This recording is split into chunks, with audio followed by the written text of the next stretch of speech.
We're going to be diving into this whole thing with Meta and AI and legal trouble. It's kind of a messy situation. They're facing a lawsuit from authors who claim Meta essentially downloaded a massive library of pirated books to train their AI. We're looking at this Ars Technica article that was on Slashdot along with court filings. Right. And of course, the Slashdot comments are always a treasure trove. Always. The big question here is Meta's defense going to hold up? Yeah. They're saying they didn't actually seed the files. Right. So it's not illegal. What are your initial thoughts on that? Well, their argument is that, torrenting itself is a very common way to transfer large files. And they're comparing it to like walking into a library and reading a book. You're accessing information, Right. but not necessarily copying it or distributing it. Right. And they're very careful about the language they use in the court filings, scrubbing words like pirate. Oh, interesting. And focusing on things like public repositories of data. Public repositories. Okay. But there seems to be some evidence that kind of contradicts that.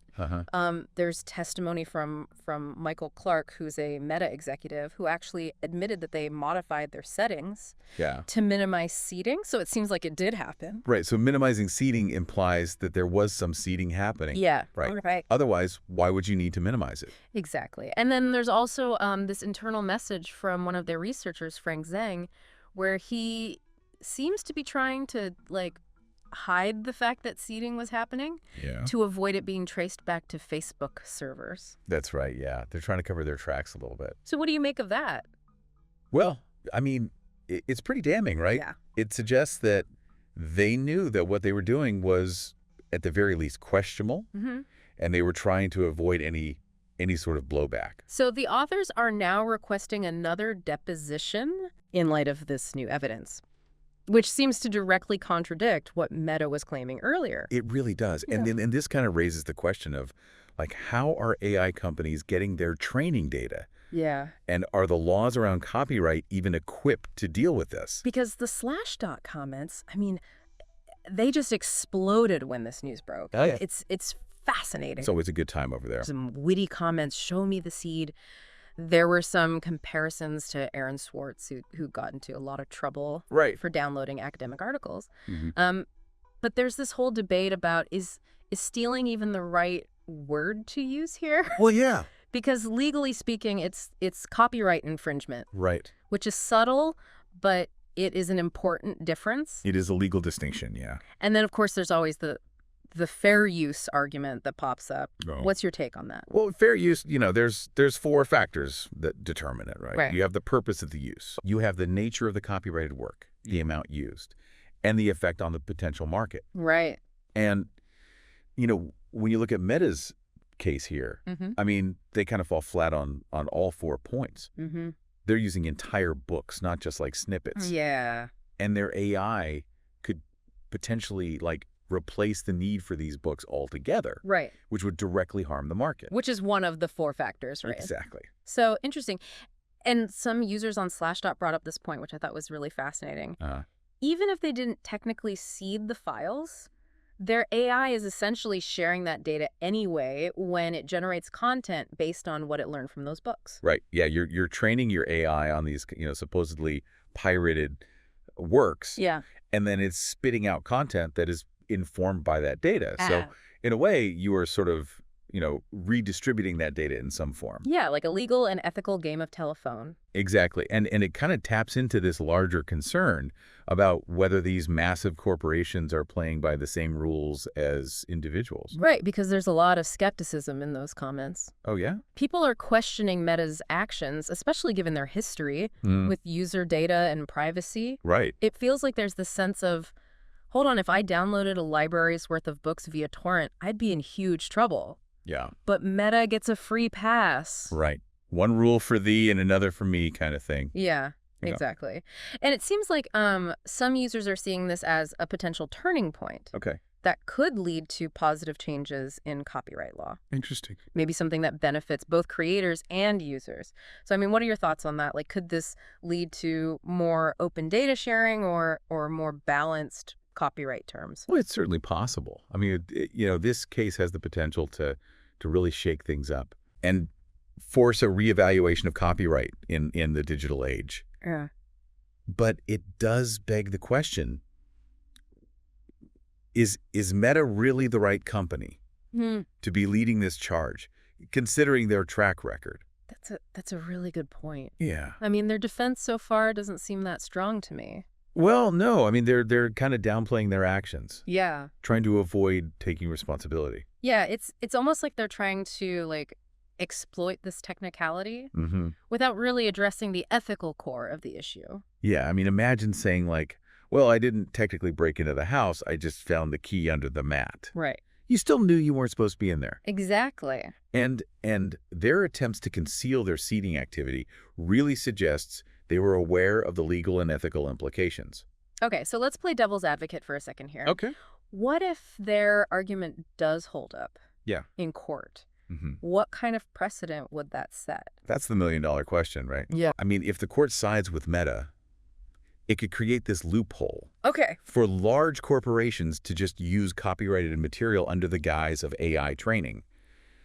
Imagine a world where companies can just download anything they want, claim they didn't seed it, and use it to, develop their AI. That sounds like a nightmare for independent creators and artists. Oh, that would be devastating. Yeah. Right. I mean, it would stifle creativity and innovation if people know that their work can just be taken, used by these big corporations without any compensation or even credit. So are we talking about like a complete rewrite of copyright law here? I mean, it's a conversation that needs to happen. Okay. Right. Current copyright law wasn't designed for a world with AI. Maybe we need new legal frameworks that balance the needs of AI development with the rights of creators. So, like, could there be, like, a system where AI companies can access and use copyrighted material for training, but with, like, clear rules and compensation for the creators? That's one possibility. Right. Another option would be to explore different models for AI development that rely on, open source or publicly available data. So there are different avenues to explore there. Or maybe we'll even see new, like, licensing agreements. Yeah. Specifically for AI training data. Absolutely. This is complex. It is. There's no easy answers. There are easy answers here. But this Meta case has really brought the issue to the forefront. It has. Right. And that's a good thing. Yeah. Right. It's forcing us to face the implications of AI for how we create and access content. Exactly. And, those Slashdot comments, they really highlight just how diverse the opinions are on this.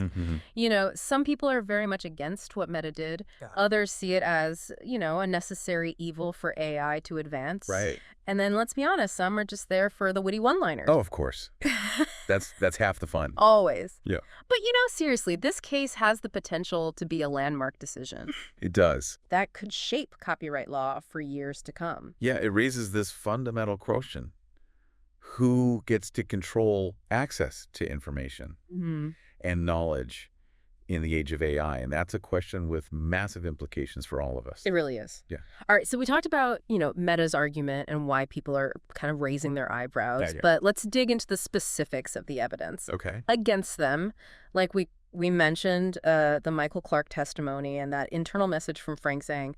What exactly do those tell us about what Meta did? So Clark's admission about modifying the torrent settings to minimize seeding, I mean, that's pretty significant. Yeah. It suggests they knew what seeding meant, and they were actively trying to, reduce their footprint. Yeah. Even if it meant slowing down their download. But they wanted to download these books, right, but avoid getting into trouble for sharing them. Precisely. And then you have Zhang's message where he specifically talks about, not using Facebook servers so they couldn't be traced back. Right. So it does look like a conscious effort to sort of hide their activity. Sounds like a smoking gun to me. It certainly suggests that there was some deliberate, deception going on there. No wonder the authors are pushing for another deposition. Yeah.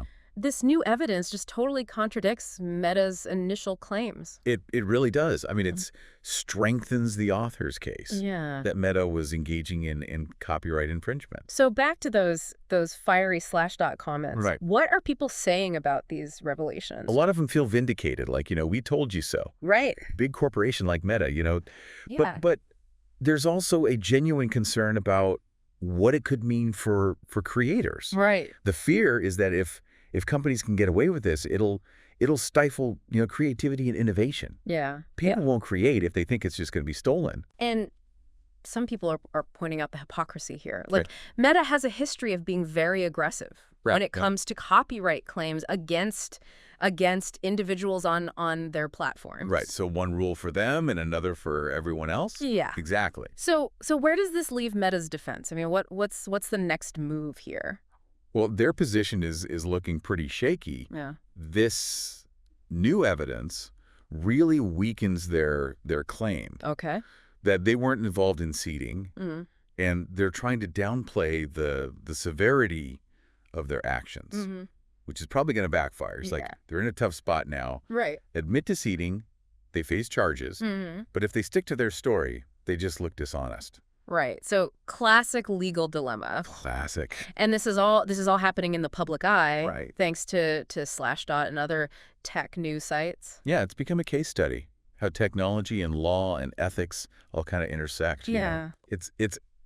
It's a perfect example of that. We keep talking about Meta in these books, but this goes way beyond that. It does. Like, what does this case tell us about the state of copyright law today? That's what legal experts are trying to figure out, you know. Right. This case really highlights the tension between progress and protecting intellectual property. Yeah, so on one hand you've got AI companies saying we need access to all this data to train our algorithms. Tons of data. Yeah. And copyright law is holding back innovation. Exactly. They say the laws are too rigid, you know. Right. We need more flexible approaches. But then on the other hand, you've got creators who are worried about their livelihoods. Right.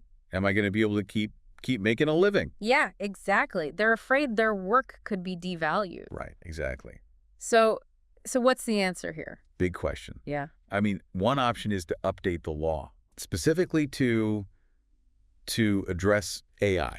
Maybe create some new exceptions for AI training data, or, you know, establish ways to compensate people when their work is used. But that sounds like a big undertaking. It would be a major overhaul. Yeah. And there's no guarantee that it would actually strike that right balance. So what else could we do? What are some other options?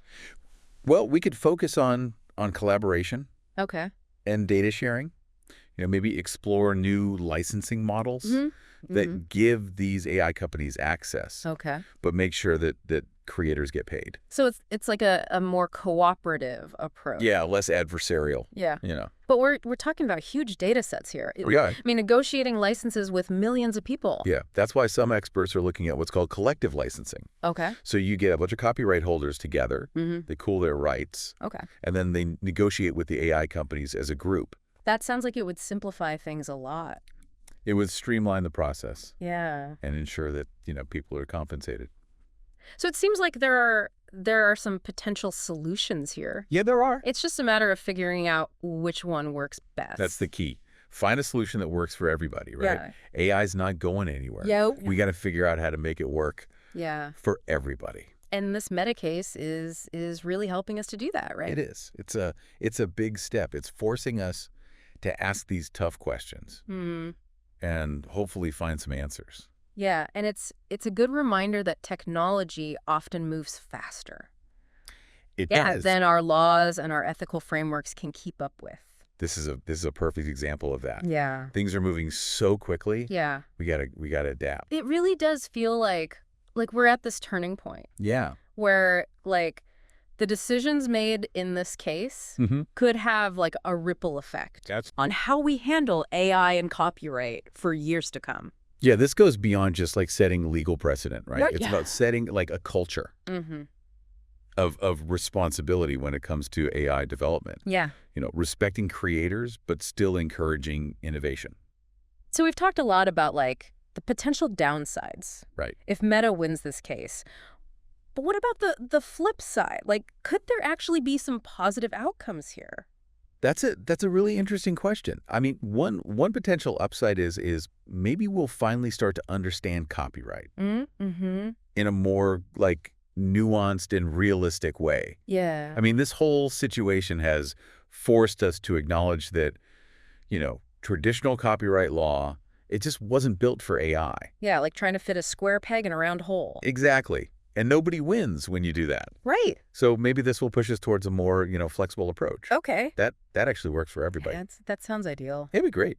But that would require a lot of cooperation, It would. a lot of compromise. It would. But I think it's possible. You know, we've seen this kind of evolution before, right? When new technology disrupts the old ways of doing things. Think about the early days of the internet. Right. It took time.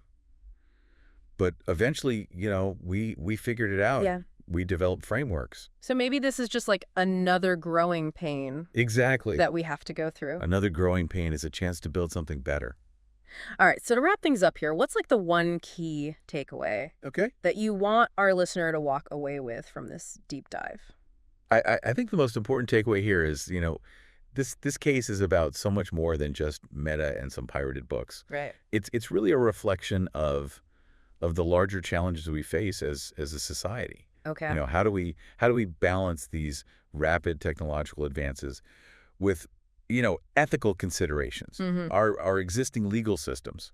It's a good reminder that progress doesn't happen in a vacuum.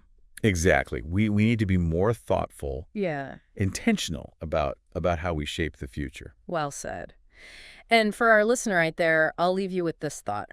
If Meta does win this case, what does that mean for you? What does it mean for the books, the movies, the music, the art you enjoy? What does it mean for the creative work you might do yourself? It's a big question worth thinking about as we all kind of navigate this uncharted territory. Thanks for joining us for this deep dive. Until next time, keep exploring, keep questioning, and keep learning.